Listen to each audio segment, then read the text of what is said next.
রাত পোহালেই পশ্চিমবঙ্গে নতুন সরকারের শপথ গ্রহণ। এই প্রথমবার পশ্চিমবঙ্গে বিজেপি সরকার তারা দায়িত্ব গ্রহণ করবে। আগামীকাল কে হতে চলেছেন মুখ্যমন্ত্রী, কেই বা মন্ত্রিসভার সদস্য কারা হবেন তা নিয়ে জোর জল্পনা। মন্ত্রিসভা প্রথম নিজেদের কাজ কি শুরু করবে বিধানসভার অ্যানেক্স বিল্ডিং থেকে, এই জল্পনা কিন্তু মাথাচাড়া দিয়েছে। কারণ আপনারা জানেন, নবান্ন নয় মহাকরণ থেকে সরকার চালাবে বিজেপি, এমন ঘোষণা আগেই হয়েছিল। পাশাপাশি দুটো ছবি আপনাদের দেখাবো। ব্রিগেড প্যারেড গ্রাউন্ড, যেখানে আগামীকালের শপথ গ্রহণ অনুষ্ঠান হবে, সেখানকার প্রস্তুতি একেবারে তুঙ্গে।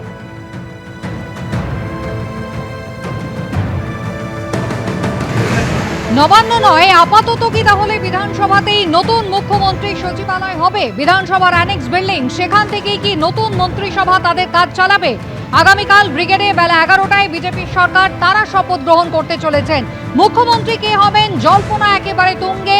কি চমক থাকতে চলেছে এবারে? প্রথমবার বিজেপি সরকার গঠন করছে পশ্চিমবঙ্গে, তার মন্ত্রিসভায় কারা কারা থাকতে পারেন, জল্পনা একেবারে তুঙ্গে উঠেছে।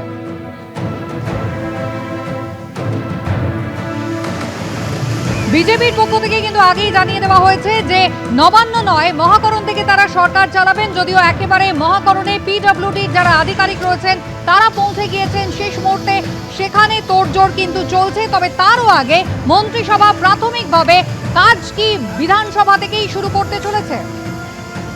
দুই প্রতিনিধি আমাদের সঙ্গে সরাসরি রয়েছেন বিধানসভা প্রাঙ্গণ থেকে। আমাদের প্রতিনিধি কৃষ্ণেন্দু অধিকারী রয়েছেন, অন্যদিকে নিউ টাউনের হোটেলে কেন্দ্রীয় স্বরাষ্ট্রমন্ত্রী অমিত শাহ দফায় দফায় বৈঠক করতে শুরু করেছেন। উজ্জ্বল মুখোপাধ্যায় জানাবেন। তবে আমি সবার আগে চলে যাব বিধানসভা চত্বরে, কৃষ্ণেন্দুর কাছে জানতে চাইব। কৃষ্ণেন্দু, বিধানসভায় সাজো সাজো রব, একেবারে উৎসবের মেজাজ, ছবিটা যদি একবার দেখাও।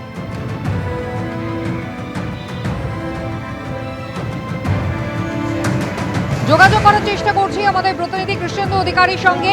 বিধানসভা কিন্তু সেজে উঠছে, কারণ এই প্রথমবার পশ্চিমবঙ্গে বিজেপি সরকার তারা ক্ষমতায় আসছে এবং নতুন মন্ত্রিসভা তারা কি তাহলে বিধানসভার অ্যানেক্স বিল্ডিং এই কাজ শুরু করবে, সেই জল্পনা কিন্তু ইতিমধ্যেই শুরু হয়ে গিয়েছে। বিধানসভা জুড়ে সাজো সাজো রব, বহু বছর পর এবার বিধানসভায় পার্থ চট্টোপাধ্যায়ের ঘর খোলা হচ্ছে।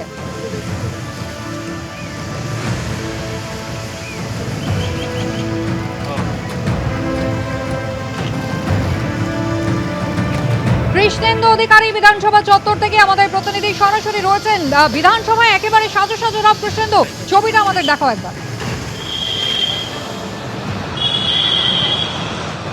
দেখো, প্রথমেই বলি যে বিধানসভায় সাজো সাজো রব ঠিকই।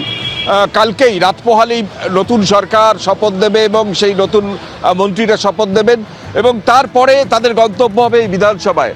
আমরা যে বিধানসভা চত্বরের বাইরে আছি, সেই বিধানসভার সমস্ত মন্ত্রীদের রুম আপাতত বন্ধ করে দেওয়া হয়েছে। একমাত্র আজকে বিধানসভার সচিবালয়ের তরফ থেকে বা এখানকার কর্মী যারা আছেন, পার্থ চট্টোপাধ্যায়ের রুম, যেটা দীর্ঘদিন ধরে বন্ধ ছিল, মমতা বন্দ্যোপাধ্যায় মুখ্যমন্ত্রী হিসেবে যেখানে বসতেন, সেই জায়গার ঠিক পাশেই যে পার্থ চট্টোপাধ্যায়ের রুম দীর্ঘ কয়েক বছর ধরে বন্ধ ছিল, তার গ্রেপ্তারি হওয়ার পর থেকে সেই রুম আজকে খোলা হয়েছে। এবং যেটা সবচেয়ে বড় ঘটনা হচ্ছে যে পুরনো মন্ত্রীদের যে নেম প্লেট, সেগুলো পুরো আজকে ভাঙা শুরু হয়ে গেছে।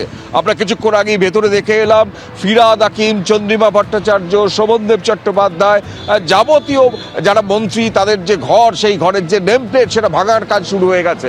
এবং আমরা যে বিধানসভার বাইরে আছি, তার ভেতরে যে অ্যানেক্স বিল্ডিং আছে এবং যে অ্যানেক্স বিল্ডিং আছে, এই অ্যানেক্স বিল্ডিং যেটা প্ল্যাটিনাম যে মেমোরিয়াল বিল্ডিং বলা হয়, সেই অ্যানেক্স বিল্ডিং, আমাদের ক্যামেরা পার্সন সুবীরকে বলবো ডান দিকের ওই অ্যানেক্স বিল্ডিংটাকে দেখাতে, গাছের ওপারে অ্যানেক্স বিল্ডিং, সেখানেই আপাতত মুখ্যমন্ত্রীর সচিবালয় হবে এমনটাই মনে করা হচ্ছে।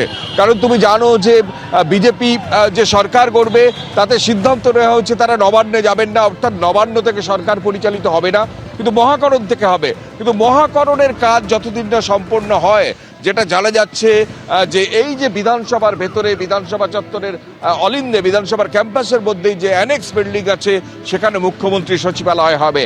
3 তলায় মুখ্যমন্ত্রী সেখানে বসবেন এবং মুখ্যমন্ত্রীর সচিবালয় হবে। এবং মুখ্যমন্ত্রীর সচিবালয় যেহেতু বিধানসভার অন্দরে, বাইরে অ্যানেক্স বিল্ডিং হওয়ার একটা সম্ভাবনা তৈরি হয়েছে, সুতরাং আরও বাড়তি সতর্কতা জারি করা হয়েছে। আমরা বিধানসভার ভেতরে যে ছবিটা আমরা দেখতে পাচ্ছি, সেখানে প্রচুর লাইট আনা হয়েছে, পিডব্লিউডি কাজ করছে, সেই লাইট আজকে লাগানো হবে। সন্ধ্যের পর বিধানসভায় আলোকিত হয়ে উঠবে, কারণ কালকেই যেহেতু শপথ গ্রহণ অনুষ্ঠান, তারপর সোমবার থেকেই সম্ভবত বিধানসভায় আসতে শুরু করবেন বিধায়করা, এবং এখানেও তারপর শপথ অনুষ্ঠানের পর বিধানসভায় তাদের কাজকর্ম শুরু হবে। সুতরাং সেই জায়গা থেকে বিধানসভাকে একদম ঢেলে সাজানো হচ্ছে, এবং এই বিধানসভাতেই একটা সময় বুদ্ধদেব ভট্টাচার্য মুখ্যমন্ত্রী হিসেবে যে ঘরে বসতেন, মমতা বন্দ্যোপাধ্যায় মুখ্যমন্ত্রী হিসেবে যে ঘরে বসতেন, সম্ভবত সেই ঘরেই নতুন মুখ্যমন্ত্রী যিনি হবেন তিনি বসবেন। এবং অন্যান্য মন্ত্রীদের যে নামের ঘর যে অ্যালটমেন্ট করা ছিল, যে অ্যালটের যে ঘর আছে, নির্দিষ্ট ঘর আছে রাজ্যের মন্ত্রীদের প্রথম তলায়, অর্থাৎ গ্রাউন্ড ফ্লোরে, ফার্স্ট ফ্লোরে, সেকেন্ড ফ্লোরে, এই যে বিশাল বিধানসভার এক একটা ঘর, এক একটা মন্ত্রীর দপ্তর, এবং সেখানে তাদের যে ঘরের বাইরে যে নেম প্লেট আছে সেই নেম প্লেটগুলো ইতিমধ্যে সরানোর কাজ শুরু হয়ে গেছে। পার্থ চট্টোপাধ্যায়ের ঘর দীর্ঘদিন ধরে বন্ধ ছিল, সেই ঘরের তালা ভাঙা শুরু হয়ে গেছে, অর্থাৎ মুখ্যমন্ত্রীর পাশের ঘরের তালা ভাঙা শুরু হয়ে গেছে, মুখ্যমন্ত্রীর যিনি প্রাক্তন মুখ্যমন্ত্রীর পাশের ঘরের তালা ভাঙা শুরু হয়ে গেছে, প্রাক্তন মুখ্যমন্ত্রীর পাশে যারা মন্ত্রীরা বসতেন এতদিন ধরে সেই মন্ত্রীদের ঘরের নেম প্লেট ভাঙা শুরু হয়ে গেছে। সব মিলিয়ে একটা প্রস্তুতি চলছে এবং সেজে উঠছে রাজ্য বিধানসভা, যেখান থেকে সম্ভবত পরিচালিত হবে রাজ্য। একেবারে রাজ্য পরিচালিত হবে আপাতত এই বিধানসভা থেকে, আর তাই পুরনো মন্ত্রিসভার সমস্ত মন্ত্রীদের নামের ফলক, এমনকি প্রাক্তন মুখ্যমন্ত্রী মমতা বন্দ্যোপাধ্যায় তার নামের ফলকও কিন্তু সরিয়ে ফেলা হচ্ছে, একেবারে উৎসবের মেজাজ।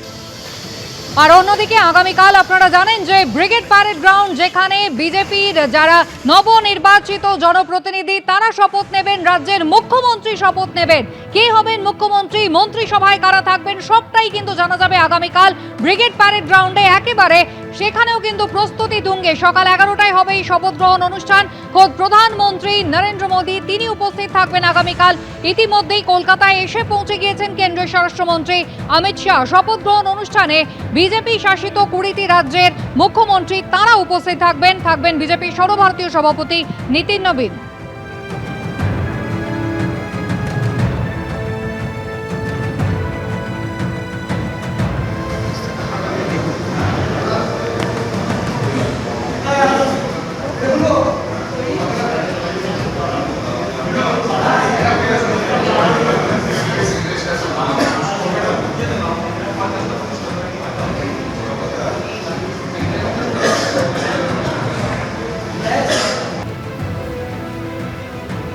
বিধানসভার অন্দরের ছবি দেখতে পাচ্ছেন, যেখানে একেবারে যারা প্রাক্তন মন্ত্রী রয়েছেন তাদের নেম প্লেট খুলে ফেলা হচ্ছে। দেখতে পাচ্ছেন ফিরহাদ হাকিমের নেম প্লেট কিন্তু খুলে ফেলা হচ্ছে। আগামীকালই বিজেপির যারা নবনির্বাচিত জনপ্রতিনিধি তারা শপথ নেবেন, এবং বিধানসভাতেই কিন্তু সম্ভবত নতুন মন্ত্রিসভা তারা নিজেদের কাজ শুরু করবে। রাজ্য চালনার কাজ কিন্তু এই বিধানসভা চত্বর থেকে শুরু হতে চলেছে, আর তাই প্রাক্তন মন্ত্রিসভার সদস্যদের নামের ফলক একে একে খুলে ফেলা হচ্ছে।